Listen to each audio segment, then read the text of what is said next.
How's it going, everybody? It's Joel, aka Lagurkin, that Aussie bloke behind Let Us Play. So I have been on the UEFN Fortnite Creative journey now for about 6 months, and although I have had so much fun during this time, I have made a lot of mistakes, a lot of lessons learned, and I don't want you guys to have to go through those same mistakes or waste your time or be confused. Where should you start? What should you do? Are you doing it wrong? So in this video, I'm going to show you guys 5 things I wish I knew when starting UEFN and Fortnite Creative.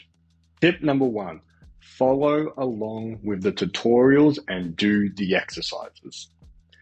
UEFN and Epic have so many tutorials, documentation for you to follow along, understand the basics, and build up the foundations in verse programming and just UEFN in general. I used to watch the tutorials like Netflix where I would just binge them. Yep, okay, cool, I've understood it. On to the next. I know, jump into it. And to be honest, I was then forgetting. I was then looking back at tutorials. I was watching tutorials 6 times with the little snippets because I didn't do the exercises.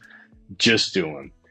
First thing, even before you get into the UEFN editor or trying to make a game or design a game, is just understand the program, understand the tools, and it makes it so much easier and quicker. Your brain learns by doing. Go through the videos, pause it, do the exercise, and go back. Yes, it's slower at first. Yes, it's a little bit boring, but you'll learn so much more because at the end of the day, if you have to keep going back to that same video 20, 30 times, you should have just done it once first, understood it, and cracked on. Number 2, stick to one game. I don't know if you're like me and you've got 1,000 game ideas and you're so excited to try to do all of them. To be honest, it is so much better of just sticking to one game, going from start to finish to publish, because you will actually learn so much more. There are so many different elements when developing a game, of starting it, refining it, polishing it, testing it, debugging it, learning how to actually upload it and publish it, learning how to create thumbnails, all of those elements. It is so much better to just do one game all the way through than to just do a little snippet of 10 games. Number 3, consistency is key. Be consistent, practice regularly, or risk forgetting everything. UEFN and Verse is like learning a language or a skill. You have to be consistent. If you go a week or 2 without touching it, you will forget it. That has happened to me consistently through this journey where, we've all got lives going on. I juggle a full-time job, juggling life, friends, family, holidays, everything. So I was just going a little bit here, not touching it for a few days, going back, or only on the weekends. To be honest, that makes the progress so much slower and staggered because I would get back into it and then I'd forget everything. So then I'd have to go back to tutorials, go back to other code snippets that I've got to try to understand what I did, and it's just not efficient. To put it in math terms, you'd rather do 7 hours spread across 1 hour a day in the week rather than a 1 7-hour day all in, nothing for the rest of the week, and then another 7 hours. Because you'll spend majority of those hours remembering what you did last week.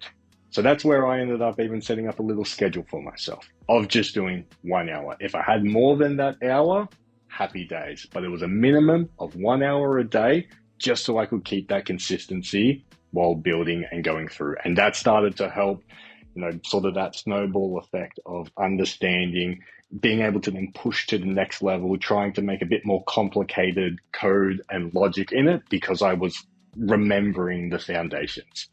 Number 4, join a community.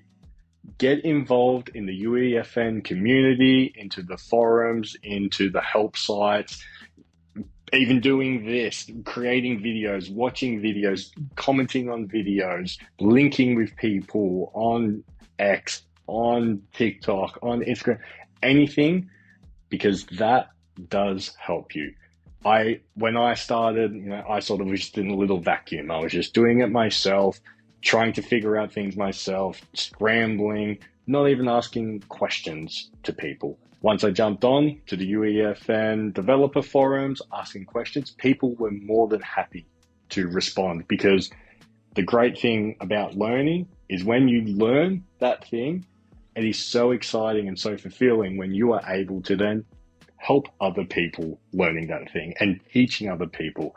There is a massive community, a massive helpful community that are there if you just ask. So just ask the questions, regardless if it's a silly, simple question. If it takes you too much time Googling or YouTubing or anything, just ask someone and get involved.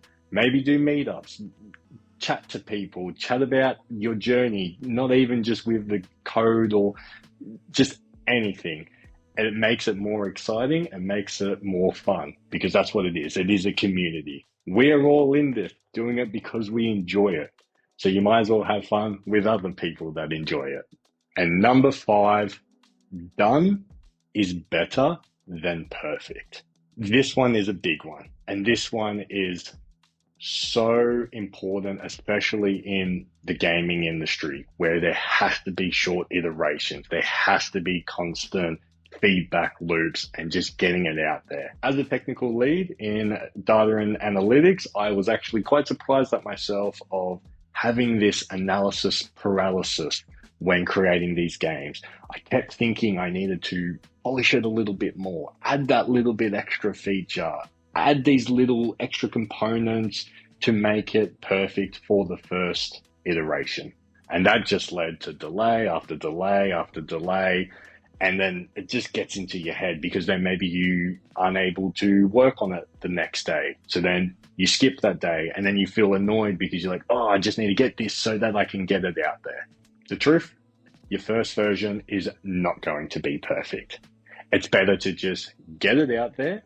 Make sure you have feedback loops and analytic devices set up so you can understand the behaviors of the players, so that you can then fill in the gaps for version 2, 3, 5, 20, 30. It is a constant journey where you will never have the game fully complete. So just get it out there, learn from it, and implement. Because the faster you finish, the faster you learn what actually matters to players. And at the end of the day, that's what we're trying to do. We're trying to make fun games that people want to play over and over again. So get it out there, learn what's fun to them, learn what components aren't fun to them, iterate it, send out a new one. Learn from that, send out a new one, and so on. And that's it. That's my top 5. So to recap, number 1, do your exercises. Number 2, stick to one game. Number 3, be consistent. Number 4, get involved in a community like I'm doing right here. And number 5, done is better than perfect. So that's it.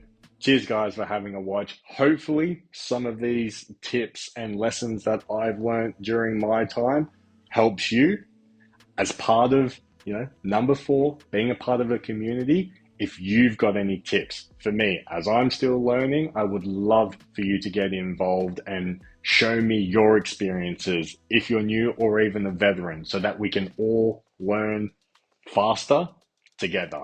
So if you've got any tips, throw them into the comments. I'd love to hear your suggestions. So thanks, guys, and I'll catch you on the next time.